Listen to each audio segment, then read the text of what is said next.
ಮಾರ್ಕಂಡೇಯ ಪುರಾಣದಲ್ಲಿ ದತ್ತಾತ್ರೇಯ ರೂಪಿಯಾದ ಭಗವಂತ ಅಲರ್ಕನಿಗೆ ಯೋಗದ ಬಗ್ಗೆ ತಾನು ತಿಳಿಸ್ಕೊಂಡು ಹೋಗ್ತಾ ಇದ್ದಾನೆ. ಭಗವಂತನನ್ನ ನೋಡುವಂತಹ ಬಗೆ ಹೇಗೆ ಅದನ್ನ ತಿಳಿಸ್ತಾ ಧಾರಣದ ಬಗ್ಗೆ ತಿಳಿಸಿದ. ಅಂದ್ರೆ ಒಳಗಿನಿಂದ ಭಗವಂತನ ರೂಪವನ್ನ ಕೆತ್ತುವಂತಹದ್ದು, ಆ ಭಗವಂತನ ರೂಪವನ್ನ ತಾನು ಅನೇಕ ಗಂಟೆಗಳ ಕಾಲ ಧ್ಯಾನ ಮಾಡುವುದು, ಆ ಭಗವಂತನನ್ನ ಒಳಗಿನಿಂದ ಕಾಣುವಂತಹದ್ದು, ಇಷ್ಟನ್ನ ತಿಳಿಸ್ಕೊಂಡು ಹೋದ. ಇದರ ನಂತರ ಏನಾಗ್ತದೆ ಅದನ್ನು ತಿಳಿಸ್ಕೊಂಡು ಹೋಗ್ತಾನೆ. ಇದರಿಂದ ಏನು ಲಾಭ ಆಗ್ತದೆ? ಮೊದಲನೇದಾಗಿ ಏನಂತ ಹೇಳಿದ್ರೆ, ಯಾವಾಗ ದೇವರನ್ನ ಕಂಡ ಅಲ್ಲಿಗೆ ಇವನ ಕಷ್ಟಗಳೆಲ್ಲ ಹೊರಟೋಯ್ತು ಅಂತ ಅರ್ಥ.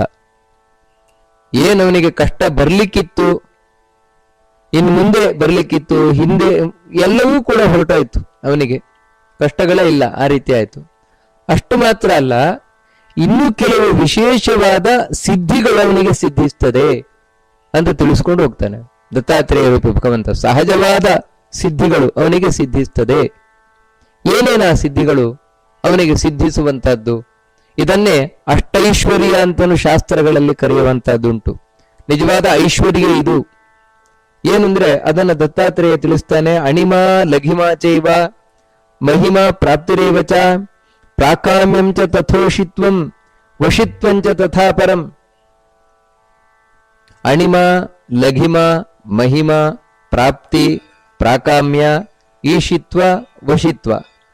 ಹಾಗೂ ಅದರೊಟ್ಟಿಗೆ ಇನ್ನೊಂದು ಹೇಳ್ತಾನೆ, ಕಾಮಾವಸಾಯಿತ ಅಂತ. ಕಾಮಾವಸಾಯಿತ ಅಂತ ಇನ್ನೊಂದು ಸಿದ್ಧಿಯನ್ನು ಕೂಡ ತಿಳಿಸ್ಕೊಂಡು ಹೋಗ್ತಾರೆ. ವಾಸ್ತವಿಕವಾಗಿ ಇದು ಸಹಜವಾಗಿ ಬರುವಂತಹದ್ದು ಒಬ್ಬ ವ್ಯಕ್ತಿಗೆ ಅಂತ ಹೇಳ್ತಾನೆ. ಯಾರು ದೇವರನ್ನ ಕಾಣ್ತಾನೆ ಅವನು ಸಿದ್ಧಿ ಪಡೆದ. ಅಂದ್ರೆ ಯಾವುದನ್ನ ಸಾಧನೆ ಮಾಡಬೇಕಿತ್ತು ಜೀವನದಲ್ಲಿ ಅದನ್ನ ಸಾಧಿಸಿದ. ಒಮ್ಮೆ ದೇವರನ್ನು ಕಂಡ ಅಂತ ಹೇಳಿದ್ರೆ, ತನ್ನೊಳಗಿರುವ ದೇವರನ್ನು ಕಂಡ ಅಂತ ಹೇಳಿದ್ರೆ, ಆಮೇಲೆ ಎಲ್ಲಾ ಕಡೆ ಅವನಿಗೆ ದೇವರನ್ನ ಕಾಣ್ಲಿಕ್ಕೆ ಸಾಧ್ಯ ಉಂಟು.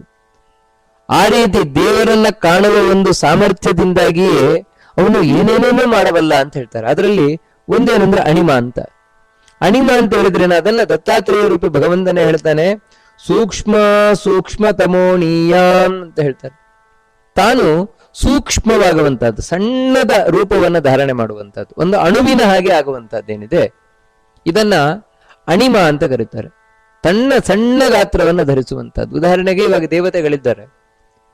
ದೇವತೆಗಳು ನಮ್ಮ ಕಣ್ಣಿಗೆ ಕಾಣುವುದಿಲ್ಲ. ಕಾರಣ ಏನಂದ್ರೆ ಇದೇ ಅಣಿಮಾ ಶಕ್ತಿಯಿಂದಾಗಿ ಅವರು ಸೂಕ್ಷ್ಮ ರೂಪದಿಂದ ಇರ್ತಾರೆ. ಇದೇನಂದ್ರೆ ಒಂದು ಸಿದ್ಧಿ. ಯಾರು ದೇವತಾ ಸ್ಥಾನವನ್ನು ಹೊಂದುತ್ತಾರೆ ಅವರೆಲ್ಲರೂ ದೇವರನ್ನು ಕಂಡೇ ಇರ್ತಾರೆ. ಅವರು ನದೇವ ಪದವಿ ಪ್ರಾಪ್ತಾ ಬ್ರಹ್ಮದರ್ಶನ ವರ್ಜಿತಾ ಅಂತ. ದೇವರನ್ನ ಕಾಣದೇ ಇದ್ರೆ, ವಿಷ್ಣುವನ್ನ ಕಾಣದೇ ಇದ್ರೆ ಯಾರೂ ದೇವತಾ ಸ್ಥಾನಕ್ಕೆ, ಇಂದ್ರ ಚಂದ್ರ ಮುಂತಾದ ಸ್ಥಾನಗಳಿಗೆ ಹೋಗಿ ಕೂರ್ಲಿಕ್ಕೆ ಸಾಧ್ಯವೇ ಇಲ್ಲ. ಆ ದೇವರನ್ನ ಕಂಡ್ರೆ ಅವರಲ್ಲಿ ಇರುವಂತಹ ವಿಶೇಷ ಶಕ್ತಿಗಳಿದು. ಅದರಲ್ಲಿ ಏನಂದ್ರೆ ಅಣಿಮ, ಸೂಕ್ಷ್ಮವಾಗಿರುವಂತಹದ್ದು. ಅದೇ ರೀತಿ ಇನ್ನೊಂದು ಎರಡನೆಯ ಇದನ್ನ ಹೇಳ್ತಾನೆ, ಲಘಿಮ ಅಂತ. ಲಘಿಮ ಅಂತ ಹೇಳಿದ್ರೆ ಏನು? ಶೀಘ್ರತ್ವಂ ಲಘಿಮಾ ಗುಣ ಅಂತ ಹೇಳ್ತಾರೆ. ಅಂತ ಹೇಳಿದ್ರೆ ಬಹಳ ವೇಗವಾಗಿ ಹೋಗುವಂಥದ್ದು, ಇದು ಲಘಿಮ ಅಂತ ಹೇಳ್ತಾರೆ. ಇದನ್ನೇ ಭಾಗವತದಲ್ಲಿ ಕೃಷ್ಣ ಉದ್ಧವನಿಗೆ ತಿಳಿಸ್ಬೇಕಾದ್ರೆ ಈ ಲಘಿಮ ಶಕ್ತಿಯನ್ನ ಇನ್ನೊಂದು ರೀತಿಯಿಂದ ವಿವರಣೆ ಮಾಡುವುದುಂಟು. ಏನಂತ ಹೇಳಿದ್ರೆ, ಲಘಿಮ ಅಂದ್ರೆ ಹಗುರ ಆಗುವಂತಹದ್ದು ಅಂತ. ಇಲ್ಲಿ ಏನ್ ಹೇಳ್ತಾನೆ ಅಂದ್ರೆ ಶೀಘ್ರವಾಗಿ ಹೋಗುವಂತಹದ್ದು ಅಂತ. ಕಾರಣ ಅಂದ್ರೆ ಹಗುರವಾಗಿರುವುದರಿಂದಲೇ ಶೀಘ್ರವಾಗಿ ಹೋಗ್ಲಿಕ್ಕೆ ಸಾಧ್ಯವಾಗ್ತದೆ ಅಂತ ವ್ಯಕ್ತಿಗೆ, ಹಗುರವಾಗುವಂತಹದ್ದು ತಾನು. ಮೂರನೇದೇನು ಅಂತ ಹೇಳಿದ್ರೆ ಮಹಿಮಾ ಅಂತ ಹೇಳ್ತಾರೆ. ಮಹಿಮಾ ಶೇಷ ಪೂಜ್ಯತ್ವಂ. ಇಲ್ಲಿ ಒಂದು ಅರ್ಥವನ್ನು ಹೇಳ್ತಾನೆ ದತ್ತಾತ್ರೇಯ ರೂಪಿ ಭಗವಂತ. ಇನ್ನೊಂದು ಸಿದ್ಧಿ ಏನಂದ್ರೆ ಎಲ್ಲರೂ ಇವನನ್ನ ಪೂಜಿಸ್ತಾರೆ, ಎಲ್ಲರೂ ಇವನನ್ನು ಗೌರವಿಸುವವರೇ, ಇವರು ಎಲ್ಲರೂ ಇವನಿಗೆ ಗೌರವ ಕೊಡುವಂತದ್ದು. ಈ ರೀತಿ ಮಹಿಮಾ ಅಂತ ಹೇಳಿದ್ರೆ ಎಲ್ಲರಿಂದಲೂ ಪೂಜ್ಯತ್ವವನ್ನ ಹೊಂದುವಂತಹದ್ದು. ಇದನ್ನ ಭಾಗವತದಲ್ಲಿ ಕೃಷ್ಣ ಉದ್ಧವನಿಗೆ ಹೇಳ್ಬೇಕಾದ್ರೆ ಇನ್ನೊಂದು ರೀತಿಯಿಂದ ವಿವರಣೆ ಕೊಡುವುದು ಉಂಟು. ಏನಂದ್ರೆ ಮಹಿಮಾ ಅಂದ್ರೆ ದೊಡ್ಡ ರೂಪವನ್ನು ಧಾರಣೆ ಮಾಡುವುದು ಅಂತ. ಇದನ್ನ ನಾವು ಹನುಮಂತನಲ್ಲಿ ಕಾಣಬಹುದು. ಲಂಕೆಗೆ ಹಾರಬೇಕಾದ್ರೆ ದೊಡ್ಡ ರೂಪವನ್ನು ಧಾರಣೆ ಮಾಡಿದ, ಅದೇ ಮಹಿಮಾ. ಲಂಕೆಗೆ ಹೋದ್ಮೇಲೆ ಪುಟ್ಟ ರೂಪವನ್ನು, ಬೆಕ್ಕಿನ ಹಾಗೆ ಸಣ್ಣ ರೂಪವನ್ನು ಧಾರಣೆ ಮಾಡಿದ, ಅದೇನಂತ ಹೇಳಿದ್ರೆ ಅಣಿಮ.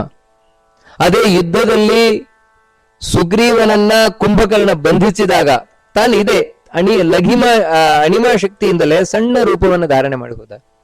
ಆಕಾಶದಲ್ಲಿ ಬಹಳ ವೇಗವಾಗಿ ತಾನು ಹಾರ್ಕೊಂಡು ಹೋದ.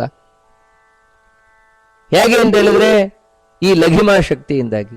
ಅದೇ ರೀತಿ ಸಂಜೀವನ ಪರ್ವನ ತರಲಿಕ್ಕೋಸ್ಕರ ಲಂಕೆಯಿಂದ ಗಂಧಮಾದನ ಪರ್ವತದವರೆಗೆ ಕ್ಷಣದಲ್ಲಿ ಹಾರಿದ. ಅದು ಹೇಗಂದ್ರೆ ಇದೇ ಲಘಿಮಾ ಶಕ್ತಿಯಿಂದ.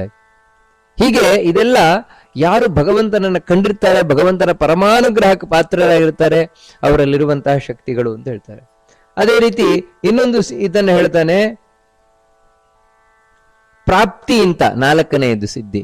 ಪ್ರಾಪ್ತಿ ಅಂತ ಹೇಳಿದ್ರೆ ನಾ ಪ್ರಾಪ್ಯಮಸ್ಯೇತ್ ನಾ ಪ್ರಾಪ್ಯಮಸ್ಯಯತ್, ಅವನಿಗೆ ಇಂಥದ್ದು ಸಿಗುವುದಿಲ್ಲ ಅಂತಿಲ್ವೇ ಇಲ್ಲ. ಅವನಿಗೆ ಏನು ಬಯಸ್ತಾನೆ ಅದೆಲ್ಲ ಅವನಿಗೆ ಸಿಕ್ಕೇ ಸಿಗತ್ತಂತೆ, ಬಯಸಿದ್ದೆಲ್ಲವೂ ಸಿಗ್ತದಂತೆ. ಆದ್ರೆ ಒಂದೇನು ಅಂತ ಹೇಳಿದ್ರೆ ಯಾವುದೇ ಕಾರಣಕ್ಕೂ ಅವನಿಗೆ ಬೇಡಾದ ಬಯಕೆಗಳು ಬರುವುದೇ ಇಲ್ಲ. ನಮ್ಗೆ ಸಂಶಯ ಬರ್ಬೋದು, ಏನೇನು ಬೇಡಾದ ಬಯಕೆಗಳು ಬರುವುದೇ ಇಲ್ಲ. ಅವನ ಮನಸ್ಸಿನಲ್ಲಿ ಬರುವ ಬಯಕೆಗಳು ಯಾವತ್ತೂ ಒಳ್ಳೆಯದೇ ಆಗಿರ್ತದೆ. ಆ ಬಯಕೆ ಪೂರ್ಣ ಆಗುವುದಿಲ್ಲ ಅಂತ ಇಲ್ಲವೇ ಇಲ್ಲ. ಅಂದ್ರೆ ಏನು ಬಯಸ್ತಾನೆ ಅದೆಲ್ಲವನ್ನ ತಾನು ಕೂತಲಿಂದಲೇ ಪಡೆಯಬಲ್ಲ. ಈ ಪ್ರಾಪ್ತಿಯಲ್ಲಿ ಎಲ್ಲವೂ ಸೇರ್ತು. ಯಾಕಂತ ಹೇಳಿದ್ರೆ ಇನ್ನೂ 18 ಬೇರೆ ಹೇಳ್ಕೊಂಡು ಹೋಗ್ತಾರೆ, ದೂರಶ್ರವಣ, ದೂರದರ್ಶನ ಮುಂತಾದವುಗಳು. ಇದು ಈ ಪ್ರಾಪ್ತಿಯಲ್ಲೇ ಸೇರಿ ಹೋಗ್ತದೆ. ಅಂದ್ರೆ ಕೂತಲ್ಲಿಂದಲೇ ಸಾವಿರಾರು ಮೈಲಿ ದೂರದಲ್ಲಿ ಏನು ನಡೀತಾ ಇದೆ ಅದನ್ನು ನೋಡ್ತಾನು, ಸಾವಿರಾರು ಮೈಲಿ ಏನ್ ನಡೀತಾ ಇದೆ ಕೇಳ್ತಾನು, ಕೇಳಬಲ್ಲ, ನೋಡಬಲ್ಲ. ಇದೆಲ್ಲ ಏನಂದ್ರೆ ಪ್ರಾಪ್ತಿ ಅಂತ ಕರೀತಾರೆ. ಮುಂದೆ ಇನ್ನೊಂದು ಸಿದ್ಧಿಯನ್ನು ಹೇಳ್ತಾರೆ, ಪ್ರಾಕಾಮ್ಯ ಅಂತ. ಪ್ರಾಕಾಮ್ಯ ಮತ್ಸ್ಯ ವ್ಯಾಪಿತ್ವಾತ್ ಅಂತ ಹೇಳ್ತಾರೆ. ಪ್ರಾಕಾಮ್ಯ ಅಂತ ಹೇಳಿದ್ರೆ ಇವನು ಕೂತಲ್ಲಿಂದಲೇ ಕಾಮನೆಗಳನ್ನೆಲ್ಲ ಪೂರ್ಣೆ ಮಾಡ್ಕೊಳ್ತಾರೆ. ಬೇರೆಯವರನ್ನ ಪ್ರವೇಶ ಮಾಡಿ ತನ್ನ ಕಾಮನೆಯನ್ನು ಪೂರ್ಣೆ ಮಾಡಿಕೊಳ್ಳಬಲ್ಲ ಇವನು ಅಂತ ಪ್ರಾಕಾಮ್ಯ ಅಂತ ಕರೀತಾರೆ ಇದನ್ನು. ಇಲ್ಲೇ ಕೂತಿರ್ತಾನೆ, ಅದರಿಂದ ಎಲ್ಲಿ ಬೇಕೋ ಅದನ್ನೆಲ್ಲ ತನ್ನ ಆಸೆಗಳನ್ನೆಲ್ಲ ಪೂರ್ಣೆ ಮಾಡ್ತಾನೆ. ಇನ್ನೊಬ್ಬರೊಳಗೆ ಸೇರ್ಕೊಂಡು ಕೂಡ ಅದೇ ಪ್ರಕಾಯ ಪ್ರವೇಶ ಅಂತ ಮುಂತಾದವುಗಳನ್ನೆಲ್ಲ ಕೇಳ್ತೇವೆ.